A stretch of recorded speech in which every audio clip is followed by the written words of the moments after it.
Hey guys, welcome back to my video series that I'm doing, a short series about Spider-Man, and mostly related to the comic books and the storylines that were used there. And I'm going to be talking about my opinions, criticizing the stories, some of their ins and outs, things that didn't go over too well, and so on and so forth. But I encourage you to add your 2 cents and make sure you comment. And I'm looking forward to hearing everything you have to say. But I'm going to get right into talking about these storylines, and they're highly controversial.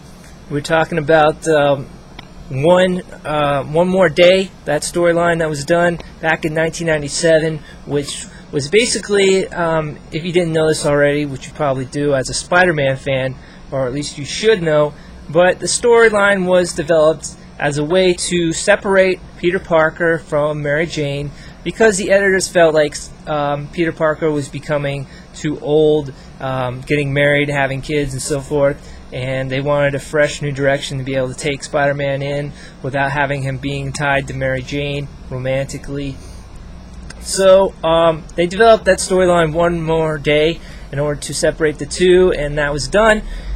But it also raised a lot of questions. And now, finally, in the year 2010, which is, like almost 3 years later, the questions are finally being answered, or at least they're an attempt to be answered.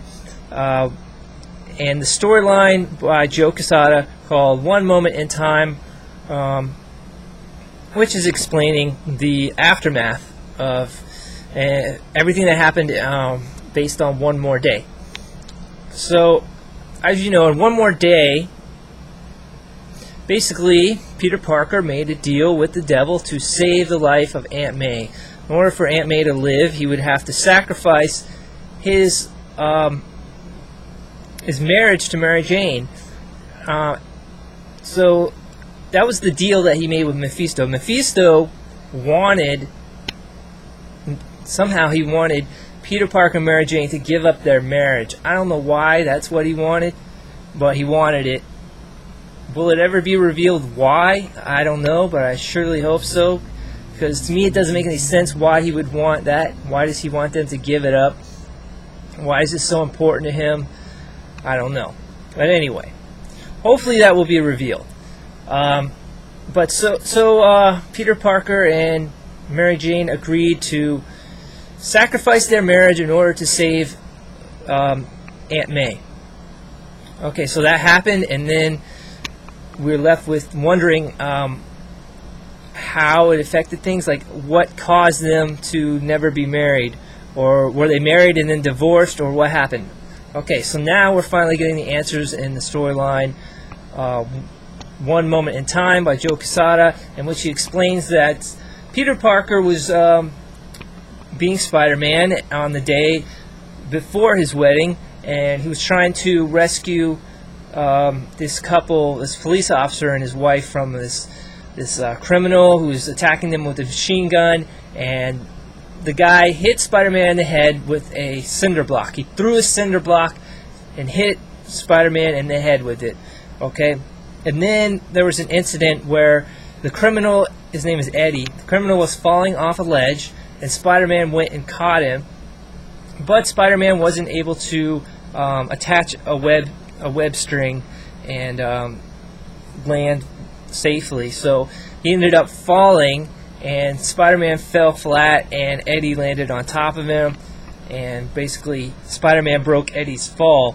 But I guess due to the cinder block hit and the impact of the fall, Spider-Man was unconscious, and he was unconscious for such a long period of time that he ended up missing the wedding, his wedding with Mary Jane, and so that's how they never got married.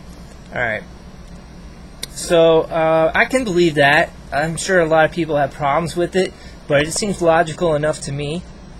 I don't have any big complaints about that. It works in my book, even though the idea or the thought of Spider-Man not being able to attach a web line is kind of far-fetched, and also the idea that he would be knocked unconscious is a little bit far-fetched. especially because he was in the black suit, which made him stronger and more durable. But it's still believable, depending on how hard he was hit with the cinder block. I guess you could believe that he would become unconscious. Alright, so that's the first half, or first part of my review of the storyline One Moment in Time. Please stay tuned and watch the next video where I continue to talk about this storyline. Alright, thanks. See you next time.